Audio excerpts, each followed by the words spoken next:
Assalamualaikum warahmatullahi wabarakatuh. Waalaikumsalam warahmatullahi wabarakatuh. Bismillah, alhamdulillah, wa syukurillah, wa la hawla wa la quwwata illa billah wa ba'du. Sahabat FKP AI Berburu Menyapa yang berbahagia, alhamdulillah pada siang hari ini kita bertemu kembali, jumpa dalam siaran podcast FKP AI Berburu Menyapa. Alhamdulillah siang hari ini masih di bulan Ramadan yang sudah mendekati akhir, sudah memasuki sepertiga bulan puasa yang terakhir. Kita dapat bertemu kembali dan tentunya kita akan membahas sesuatu tentang bulan Ramadan ini yang terkait dengan akhir Ramadan. Tentunya bersama narasumber kita, Bapak Aziz. Selamat siang, Pak. Selamat siang, Pak Windar Mabel. Siap, Pak? Alhamdulillah sehat, Amin, walaupun sudah terasa agak capek ini. Karena semangat ya, Pak. Tetap semangat karena mau meraih kemenangan harus semangat. Iya. Walaupun memang kalau Ramadan ini kan ibadah, bisa dikatakan ibadahnya ibadah fisik juga, Pak. Ya, fisik. Menahan lapar, menahan haus, tarawih juga. Wah, itu, tapi ya walaupun sudah capek karena sudah hampir mendekati akhir, tapi tetap semangat. Hampir finish, iya. tetap semangat. Gini, Pak. Begini ya, Pak, kita akan membahas beberapa hal, yaitu yang pertama tentunya di akhir Ramadan adalah Lailatul Qadar. Dan juga nanti ya biasanya kalau mendekati akhir Ramadan ini orang-orang disibukkan dengan kegiatan menyambut hari raya. Katakan ada istilah perpegan. Apa tuh perpegan gitu lah, nanti akan kita bahas. Tunggu iya, gini. Mungkin yang pertama langsung coba Aziz, untuk yang pertama adalah definisi Lailatul Qadar. Setelah Lailatul Qadar itu apa tuh? Terima kasih Pak Windar Mabel dan pemirsa pendengar podcast FKP Berburu Menyapa. Izinkan saya berdoa bersama-sama. Allahumma innaka afuwwun karim tuhibbu afwa fa'fu anna. Terus dengan pertanyaan yang baru saja dilontarkan disampaikan kepada saya tentang definisi daripada Lailatul Qadar, saya ambil dari acuan kitab tafsir karangan Imam Nawawi Al-Bantani, itu yang dinamakan Tafsir Munir, disebutkan bahwa Lailatul Qadar itu adalah, kalau penggalan kata-kata Lailah itu artinya malam. Kalau Qadar itu bermakna at-takdir, kalau dalam bahasa Jawa mesti, pasti.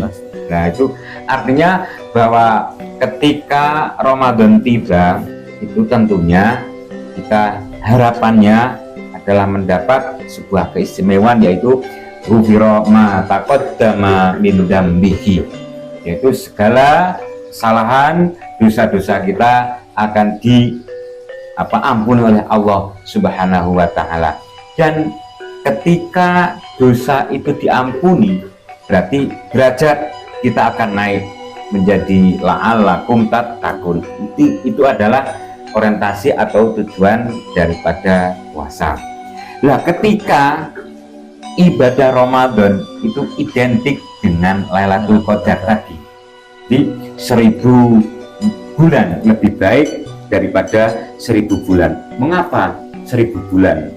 Dikatakan dalam kitab tafsir Munir tadi bahwa ada, ringkas saja ya Pak Win ini, ringkas saja bahwa dulu zaman Nabi Muhammad SAW pernah diceritain oleh malaikat Jibril, yang di situ didengarkan oleh para sahabatnya. Katakan pada suatu masa ada yang namanya Sam'un al-Ghazi, yaitu seorang hamba yang betul-betul pempengan Pak, rajin siangnya untuk puasa, malamnya untuk beribadah, pempengan totalitas, sehingga beliaunya Sam'un al-Ghazi dijuluki betul-betul sebagai seorang wali hamba Allah yang kinasih, yang terdekat. Tapi manusia itu tidak lepas dari kekurangan yang suaminya ahli ibadah totalitas, tapi istrinya bukan seorang ahli ibadah yang diharapkan oleh Sam'un. Sehingga suatu ketika orang kafir melirik daripada Sam'un untuk dibunuh, tapi dengan strategi membuat daripada istri Sam'un itu bertekuk lutut karena diiming-imingi oleh harta. Oleh harta, Pak. Jadi kalau ingin hartamu semakin banyak, bahkan separuh dari kota ini milik kamu, tolong Sam'un Al-Ghazi itu cari kelemahannya. Wah, dikdayanya atau kesaktiannya sehingga ada tertentu namanya Samson ya. Ya, hampir saja hampir mirip. Kalau ininya Sam'un, kalau dicerita itu Samson. Hampir sama. Mungkin itu mengambil cerita dari itu tapi terus dibikin film sekarang gitu ya, Pak ya. Mungkin saja. Tapi redaksinya malaikat Jibril bahwa Sam'un itu dikdaya bisa membunuh 100 ketika dikeroyok oleh orang kafir, semua tewas semua. Sehingga orang kafir mempunyai cara bagaimana untuk melumpuhkan, bahkan untuk membinasakan gondrong, Pak. Jadi hati-hati pemirsa, kalau punya gondrong dia dikdaya. Nah, setelah itu orang kafir bercerita pada istrinya dengan iming-iming, kalau andai kamu tahu kelemahan suamimu akan diberi penghargaan gini. Nah, supaya tidak tahu istrinya itu mencari kelemahannya, yang pertama adalah dirantai. Setelah dirantai, suamiku katanya orang sana bilang bahwa suamiku adalah orang yang kuat, orang hebat. Coba saya ikat oleh istrinya. Wah, dengan satu hentakan itu rantainya putus semua. Itu dalam rangka istrinya mencari kelemahan daripada Sam'un. Ya, kalau lapor lagi pada kaum kafir, didanai lagi. Sekarang dengan apa yang lebih kuat daripada rantai besi semua dipasung. Ketika di besi itu ternyata sangat kecil sekali, hentakan lagi putus lagi. Sehingga secara spontanitas dan keceplosan, Sam'un itu berkata pada istrinya, Dek, kalau bahasa sini, sebenarnya saya punya kelemahan. Allah memberi kekuatan kepada saya, tapi juga ada kelemahannya. Kelemahannya apa? Kalau saya rambut ini dicabut 3 saja, kelemahanku, kekuatan luntur semua. Baik, kan sudah ada di tangan kartuasnya. Ya. Setelah itu dilaporkan pada orang kafir. Setelah orang kafir tahu itu kelemahannya, kemudian dicabut. Nah, setelah dicabut, kelemahannya kekuatannya total hampir semua, total habis. Sehingga ketika akan dipancung oleh orang kafir itu, Sam'un dalam hatinya berkata, ya Allah, kalau saya bisa diberi kekuatan lagi, saya ingin beribadah lebih giat lagi. Nah, sebenarnya memang kekasihnya Allah, walinya Allah, tidak ada hijab ketika berdoa. Kemudian oleh Allah, biiznillah kekuatannya dikembalikan lagi. Sehingga yang baik setelah kembalikan, semua bangunan yang habis roboh semua. Istrinya pun yang bertumpuan emas ikut kerobohan. Yang hidup cuma Sam'an dan orang-orang Islam lainnya. Sehingga mulai itu Sam'an ibadahnya semakin tekun sampai durasi 1000 bulan, 4 bulan, itu 83 tahun lah. 1000 bulan. Itulah salah satu kronologi bahwa Lailatul Qadar itu ada lebih baik daripada 1000 bulan. Itu Pak Win, bagian kronologi dan definisi daripada Lailatul Qadar, bahwa secara definisi berkata Lailatul itu malam, Qadar adalah kepastian Allah. Itu dalam kitab Tafsir Munir. Jadi intinya perumpamaan. Ya, dulu ada seorang yang bernama Sam'un Al-Ghazi yang ibadahnya, perjuangannya sangat luar biasa sampai 1000 bulan atau 83 tahun. Itu kan selain menjadi apa ya, bersemangat bagi umat yang sekarang bahwa walaupun sekarang tidak bisa mungkin beribadah selama betul 1000 bulan atau 83 tahun, tapi kita bisa istilahnya bisa menyamai perjuangannya Salman Al-Ghazi dengan kita berusaha mendapatkan malam Lailatul Qadar. Itu belum sampai, maaf ya Pak. Oh, iya. Itu belum sampai selesai cerita para sahabat itu menangis semua. Nah, Kanjeng Nabi kan yang menceritakan Kanjeng Nabi. Kanjeng Nabi dapat cerita redaksi dari malaikat Jibril. Sebelum Kanjeng Nabi itu ceritanya itu berakhir, semua sahabat yang di hadapannya nangis. Kok menangis? Ingin seperti Salman Al-Ghazi itu. Kanjeng Nabi bilang, kalau kamu pasti tidak bisa, umurnya berapa? Umurmu cuma ratusan tahun mungkin lah, ataupun 60 tahun itu maksimal. Gini aja untuk menyamakan fadilahnya daripada Salman Al-Ghazi itu, ada yang dinamakan Lailatul Qadar. Berlomba-lombalah menyongsong dengan adanya Lailatul Qadar. Sedikit masalah kronologi atau asbabul wurudnya Lailatul Qadar. Terima kasih Pak Aziz. Itu tentang definisi Lailatul Qadar dan juga cerita sejarahnya Lailatul Qadar. Terima kasih. Begini Pak Aziz, sekarang yang kedua, setelah tadi kita sudah mengetahui sejarah dan juga definisi Lailatul Qadar, sekarang yang kedua adalah kapan loh sebenarnya Lailatul Qadar itu turun? Terima kasih pemirsa Pak Windaroko, bahwa sebetulnya Lailatul Qadar itu timingnya itu dirahasiakan oleh Allah. Waktu pastinya itu dirahasiakan. Dengan harapan semua tidak menginceng tok, bahkan menginceng tok. Nah, sudah ditentukan nanti pas malam Lailatul Qadar semangat, lainnya tidak. Tapi dalam kitab yang dikarang oleh Imam Ghazali itu hanya sebatas rumus. Takribun itu kata yang mendekati, Kati itu tergantung mengacu pada awalnya ketika puasa. Mungkin kalau kemarin kita kan puasanya hari Kamis, kemungkinan itu jatuh pada tanggal 25 Ramadan.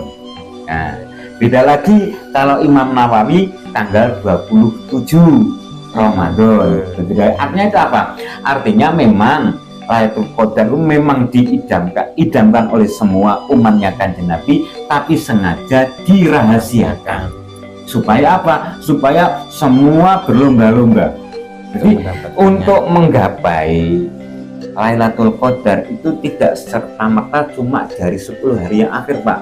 Misalnya aku tak tenanan literaweh tak tanggal 20 tanggal 1 tekan tanggal 19 Rai. Nah, orang menginter tanggal 20 tidak bisa.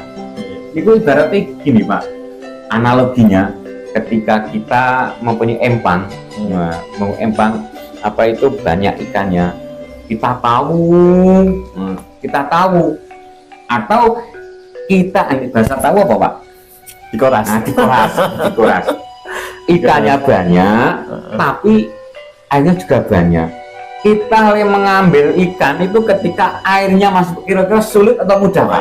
Sulit. Harus dikoras dulu, baru kan, kita akan dapat banyak. Teknisnya kan dikoras, dibos dulu, baru kelihatan ikan-ikannya. Itu kan lebih mudah. Artinya kan peluang untuk mendapatkan ikan itu akan lebih mudah. Begitu juga dengan untuk mendapatkan menyongsong Lailatul Qadar itu dari awal itu sudah ditata. Tidak serta-merta 20 hari 10 hari terakhir termasuk Idkun Minanar itu saja sing dipongpongi sing sijang 19 kok tidak sungguh-sungguh tidak bisa. Itu harus awal. Itu menurut Imam Ghazali bahwa tergantung awal hari puasanya.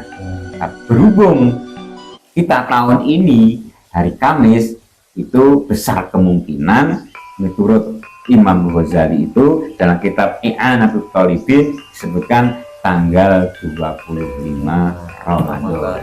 Ya, moga-moga kita semua bisa berlomba-lomba Pak Win. Yang ganjil-ganjil itu kita lebih diseriuskan, prioritaskan. Berarti kalau tanggal 25 itu malam 23 ya. 23 malam Jumat. Nah, malam Ahad nih Pak.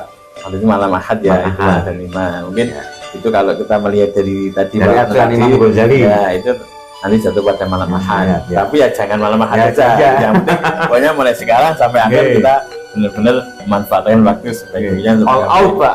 All out itu menggapai Lailatul Qadar. Gitu. Hmm. Terima kasih sekali Pak Aziz. Itu yang kedua yaitu tentang kapan loh Lailatul Qadar itu turun. Intinya monggo kita manfaatkan waktu yang masih ada sampai akhir Ramadan agar kita bisa bersama-sama untuk mendapatkan Lailatul Qadar. Jadi ketika kita dari sekarang sampai akhir itu benar-benar semangat dan all out tadi, pasti kita akan mendapatkan. Iya. Tapi kalau kita milih-milih belum tentu nanti mungkin tanggal 25 malah nanti tanggal 24-nya atau tanggal 26 kan malah kita kecolongan seperti itu. Tapi kalau kita semangat terus, insya Allah kita akan mendapatkan. Segala kemungkinan yang ganjil itu ya. Iya, Ya, iya. yang Ya, ya. Oke, terima kasih Pak Yus. Itu yang pertanyaan yang kedua sudah dijawab. Alhamdulillah. Terima kasih sekali. Ini Pak Yus. Selanjutnya sekarang ini yang kita akan bahas tren menyambut hari raya ini. Setelah selesainya Ramadan itu biasanya yang ada di sekitar kita itu apa kalau jam hari raya itu kan malah kita sangat apa gitu semangat nih mikir arek pasti sok bodoh. Nah, kan ada istilah perpegan. Maksudnya perpegan puasa rame, wah mulai nyap itu sangat luar biasa untuk menyambut besok.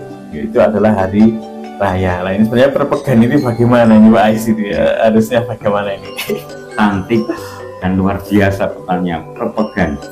Perpegan itu mungkin adalah salah satu aktivitas yang cuma ada di Jawa atau Indonesia saja Pak. Iya. Baik itu mudik, ya, perpegan, iya, kupatan, itu adalah bahasa-bahasa atau aktivitas yang cuma ada di Jawa atau Indonesia, Indonesia, saja. iya. Harus disyukuri. Yang selanjutnya bahwa fenomena akui atau tidak diakui memang akan berpindah haluan. Yang tadinya masjid itu sebagai pusat keramaian untuk beribadah, tapi lambat laun ketika detik-detik akan menjelang hari raya itu akan bergeser ramainya ke pasar, jamaah masjid ke pasar, ke stasiun, ke bandara, ke dermaga. Itu kan perpindahan dari fenomena yang ada. Tapi perlu diketahui Pak Win bahwa kita mencoba untuk mengacu pada sebuah ayat Al-Baqarah 185 bahwa di situ dikatakan walitub milul iddata walitukabirullah ala ma hadakum. Nah, itu dalam Al-Baqarah walitub milu dan sampurnakanlah. Dan sampurnakanlah itu ada dua tafsiran.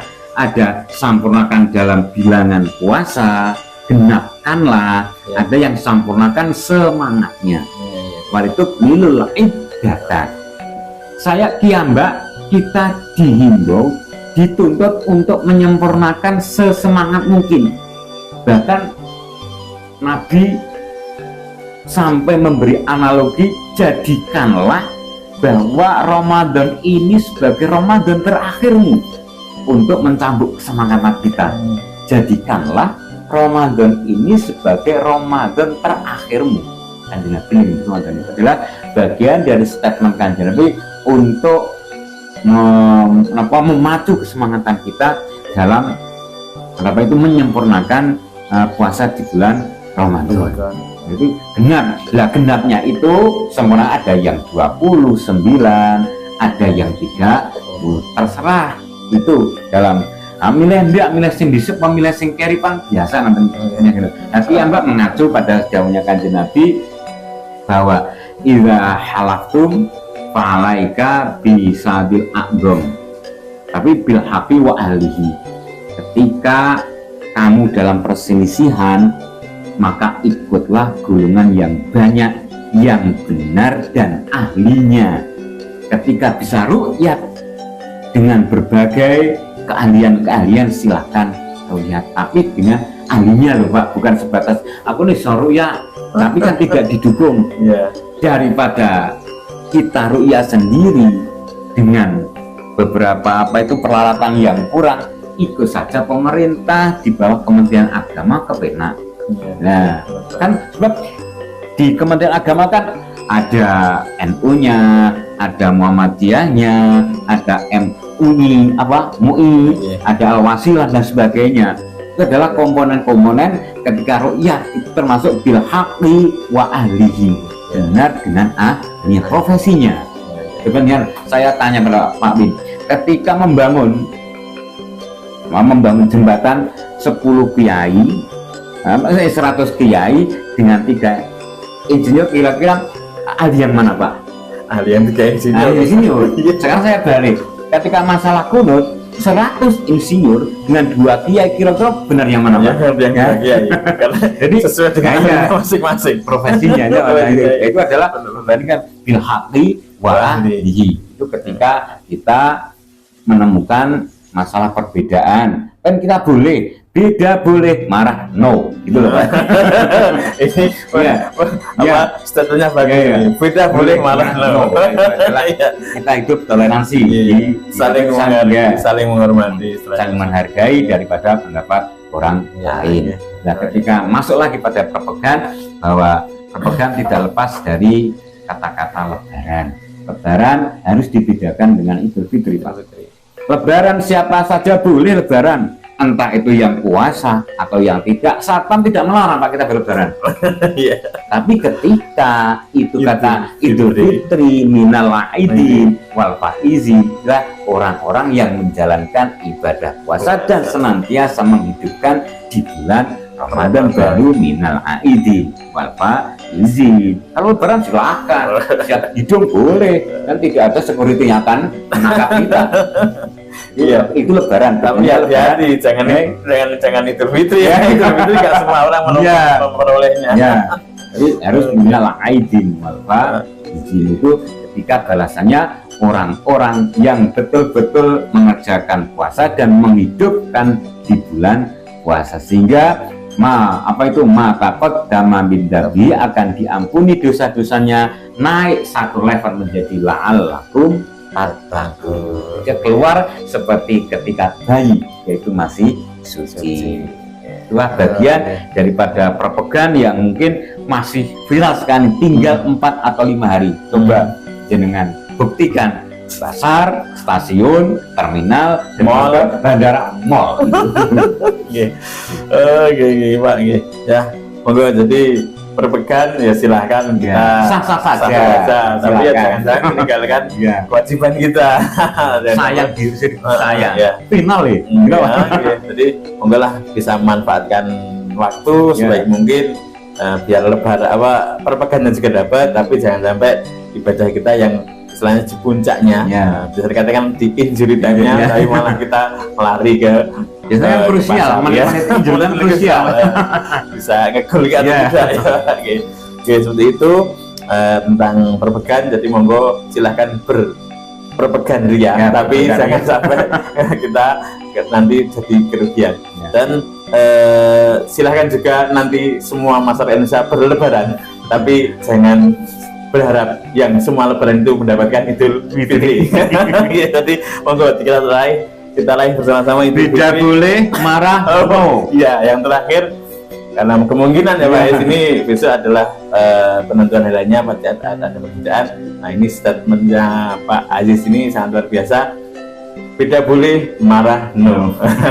Demikian perbincangan kita siang hari ini di bulan Ramadan ini, yang kita mengangkat tema perpecahan, dan tadi sudah kita bahas tentang Lailatul Qadar dan juga perpecahan. Maka dari itu marilah kesempatan yang masih ada ini kita gunakan semaksimal mungkin agar kita dapat meraih kemenangan nanti di hari raya Idul Fitri. Demikian dari kami, kurang lebihnya mohon maaf. Kita akhiri. Wallahu muwaffiq ila aqwamit thoriq. Assalamualaikum warahmatullahi wabarakatuh.